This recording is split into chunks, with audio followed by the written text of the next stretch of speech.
Anthony Crolla defeats Frank Untiago, I think is how you pronounce it, on a 10-round majority decision.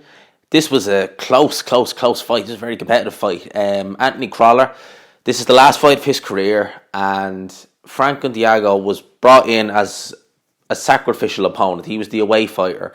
To be fair to him, he came in with a decent enough record. He only had one loss and one draw prior to this, 32 years old from Spain.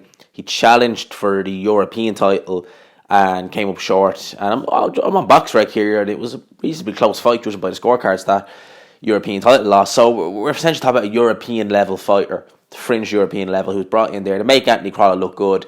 And he did none of them things. He made Anthony Crolla look like a fighter who's at the end. You know, I've seen Anthony Crolla's career for so many years now, and that's one of the flattest performances I've ever seen of Anthony Crolla. Do I think he won the fight? It was definitely close. I wouldn't have been surprised if it went the other way.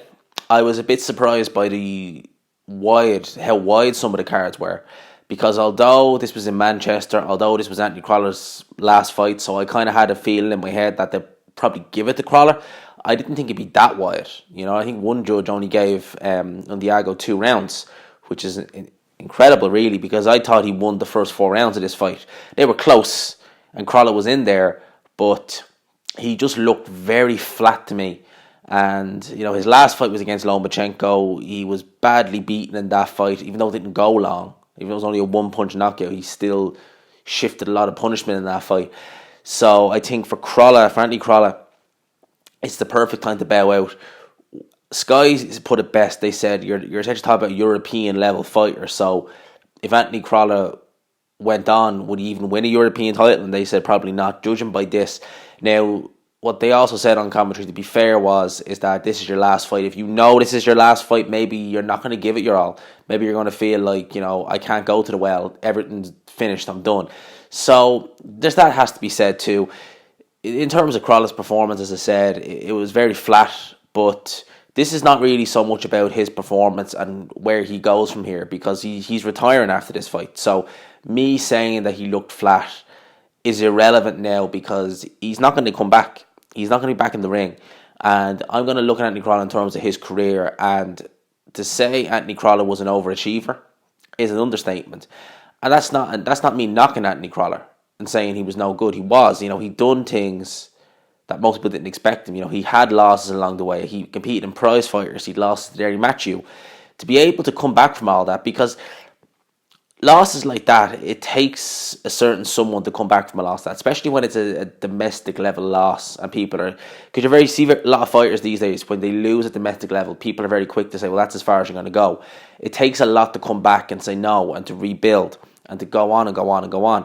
And obviously Dallas Perez, who he won his world title from, we know now Dallas Perez is not the greatest fighter in the world, because he's come short against most prospects he's come up and fought. But you still have to beat the man that's in front of you. And Anthony Crolla did that the first time. Obviously, he was very, very hard done by the first fight to only get, was it a draw, I think? So he was very hard done by in that fight. He came back and he stopped Perez. And then he had that great win over, who was the guy? Barras, I think is the guy who knocked out Kevin Mitchell. And obviously, them 2 fights against Linares. The first fight was somewhat competitive. I think Sky are blowing a lot of smoke up Crolla's ass in that fight. The second fight, he was beaten from pillar to post by Linares. So that was really kind of the highlights of Crolla's career. He's got wins over Ricky Burns, stuff like that. He's had a good career. He's done a lot. He's made some money, definitely. He's made a fair few decent paychecks, I would assume. So a good career for Anthony Crolla. Nothing to be ashamed of.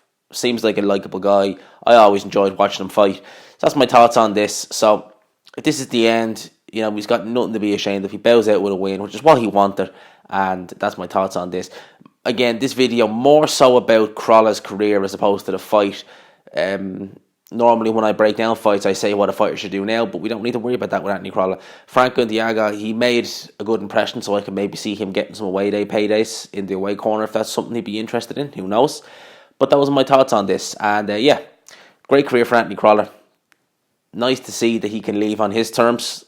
And, he has all his faculties and he's made some money. So, and won world titles as well. You always want to see him, guys like that do well. So, those are my thoughts on this. In terms of the card, it's not been a great card. Martin Bacoli fight, that was a little bit fun. The Felix Cash fight was decent. Katie Taylor won her fight. It was what it was. And that's that. So, those are my thoughts on this. Hope you enjoyed the video. If you did, please leave your like, subscribe if you're new. And as always, I will talk to you after.